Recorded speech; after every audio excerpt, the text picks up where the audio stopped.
আসসালামু আলাইকুম বন্ধুরা, নতুন একটা রেসিপি নিয়ে আসলাম শিক কাবাব। আমি সুন্দর মতো কেটে নিছি।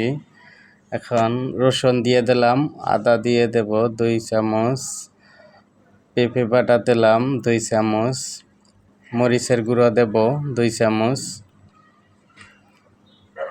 নতুন কণ্ঠ দিত, এটাই বাস্তব, একটু সমস্যা হচ্ছে, অবশ্য ঠিক হয়ে যাবে পরে। লবণ দিয়ে দেব স্বাদ মতো। সরিষার তেল দিয়ে দেব 1 কাপ পরিমাণ। জুয়েল বন্ধুর অনুরোধে আমি ভিডিওতে কণ্ঠ দিতে আছি, বলে নাইলে ভিডিও দেখবে না। একটু জিরার ফাঁকি দিয়ে দেব আর একটু ধনিয়ার ফাঁকি দেব।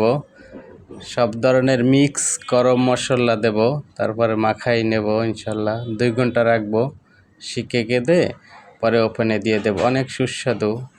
I love you guys. পরে আবার দেখা হবে। আল্লাহ হাফেজ।